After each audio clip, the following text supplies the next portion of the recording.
صحابہ کرام کے اندر جہاد کا جذبہ کیسا جذبہ تھا؟ ان میں آج ایک ہستی جن کا نام حضرت عمر بن جموح رضی اللہ تعالی عنہ ہے، آپ بڑے ہی مالدار اور سخی صحابہ میں سے آپ کا شمار کیا جاتا ہے، اور انصار میں سب سے آخر میں ایمان لانے والے وہ بھی عمر بن جموح ہیں۔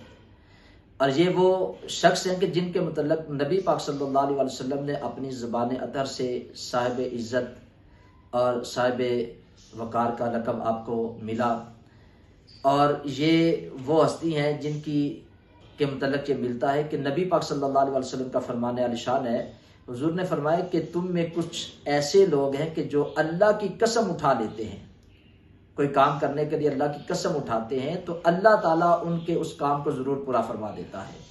ان میں حضرت عمر بن جموح رضی اللہ تعالیٰ کی ذات بابرکات بھی ہے۔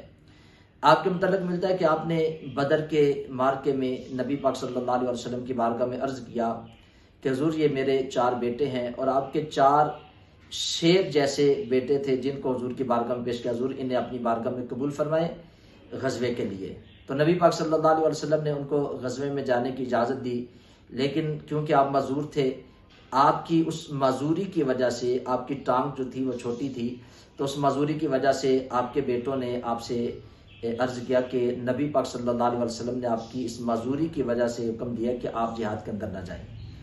اب بدر کا مارکا ہو گیا، اب 3 ہجری کے اندر جب غزوہ احد تھا، اب احد کے مارکے کے اندر نبی پاک صلی اللہ علیہ وسلم کی بارگاہ میں حضرت عمر بن جموح رضی اللہ تعالیٰ عنہ آپ نے ان شیر جیسے جوان بیٹوں کو لے کر حاضر ہوئے اور حضور کی بارگاہ میں عرض کیا، حضور یہ میری کمائی ہے، یہ میرے بیٹے ہیں، جہاد کے لیے حضور انہیں اپنی بارگاہ میں قبول فرما دے۔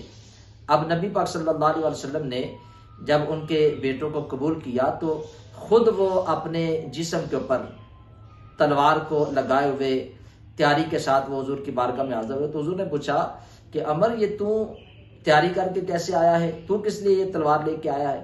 تو کہا حضور کیا میں جہاد کے اندر داخل نہیں ہو سکتا، میں شامل نہیں ہو سکتا؟ تو حضور نے اس لیے فرمایا کیونکہ آپ معذور تھے۔ تو عرض کیا یا رسول اللہ علیہ وسلم کیا لنگڑے جنت کے اندر نہیں جا سکتے؟ تو اللہ کے پیارے رسول نے فرمایا کیوں نہیں جا سکتے؟ تو حضور کی بارگاہ میں عرض کیا یا رسول اللہ علیہ وسلم پھر میں اپنے بیٹوں سے پہلے جاؤں گا۔ تو نبی پاک صلی اللہ علیہ وسلم نے ان کو بھی جہاد میں جانے کی اجازت دی، اور روایات میں آتا ہے کہ حضرت عمر بن جموح رضی اللہ تعالیٰ عنہ اور آپ کے ایک صاحبزادے حضرت خلاد رضی اللہ تعالیٰ عنہ اس غزوے کے اندر وہ شہادت کا انہوں نے مرتبہ پا لیا۔ تو یہ صحابہ میں جذبہ جہاد تھا، جہاد کا شوق تھا کہ ان کا مال بھی اسلام کے لیے قربان تھا، ان کی جان بھی جہاد کے لیے قربان تھی، ان کی اولادیں بھی جہاد کے لیے قربان تھی۔ انہوں نے اپنے بیٹوں کو حضور کی بارگاہ میں پیش کیا، حضور یہ میری کمائی ہے، انہیں اپنی بارگاہ میں قبول فرمائے جہاد کے لیے۔ تو نبی پاک صلی اللہ علیہ وسلم نے ان کے بیٹوں کو بھی قبول فرمایا، اور حضرت عمر بن جموح کو بھی اس غزوے میں جو ہے وہ جانے کی اجازت دے دی، کیونکہ ان کی معذوری کی وجہ سے وہ بدر کے اندر نہ جا سکے۔ تو حضور کی بارگاہ میں عرض کیا یا رسول اللہ کیا لنگڑے جو جنت میں نہیں جا سکتے؟ تو حضور نے فرمایا کیوں نہیں جا سکتے عمر، تم بھی جنت میں جاؤ گے؟ تو انہوں نے کہا حضور پھر میں اپنے بیٹوں سے پہلے جاؤں گا۔ تو یہ جذبہ تھا صحابہ کا جہاد کے لیے۔ تو ہر مسلمان کا یہی جذبہ ہونا چاہیے کہ جب بھی اسلام کے لیے مسلمانوں کی ضرورت ہو، جہاد کی ضرورت ہو، جہاد فرض ہو جائے، تو ہر بندے کو چاہیے کہ وہ خود بھی جہاد کے لیے تیار رہے، اپنی اولاد کو بھی جہاد کے لیے تیار رکھے، اپنے مال کو بھی اسلام کے لیے، اپنی اولاد کو بھی اسلام کے لیے، اپنی جان کو بھی اسلام کے لیے قربان کرنا چاہیے۔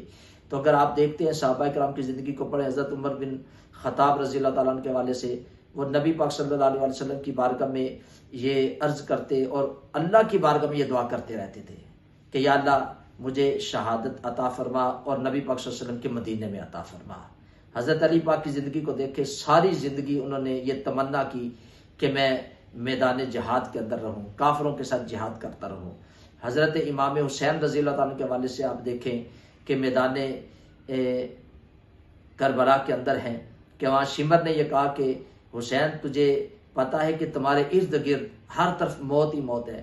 تو آپ فرمانے لگے کہ تو کسے موت سے ڈرا رہا ہے؟ ہم موت سے نہیں ڈرتے، موت تو ہماری ہمارا شوق ہے، اور شہادت ہمارے پیچھے ہے، تو ہم موت سے نہیں ڈرتے، تو مسلمان موت سے نہیں ڈرتا، مسلمان جہاد سے نہیں ڈرتا۔ تو کوئی بھی اس غلط فہمی کے اندر نہ رہے کہ ہم مسلمانوں کو ڈرائیں گے، مسلمانوں کے اوپر حملہ کریں گے تو مسلمان ڈر جائیں گے۔ مسلمانوں کا خون کا ایک قطرہ بھی جب تک ان کے جسم کے اندر ہے تو جہاد کے لیے تیار ہے۔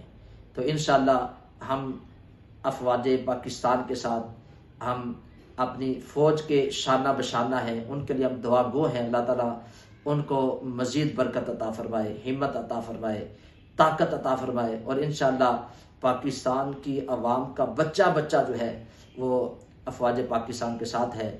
اللہ تعالیٰ مسلمانوں کو فتح عطا فرمائے، اللہ تعالیٰ مسلمانوں کی مدد فرمائے، اللہ تعالیٰ ہم سب کا حامی ناصر ہو۔ السلام علیکم ورحمۃ اللہ وبرکاتہ۔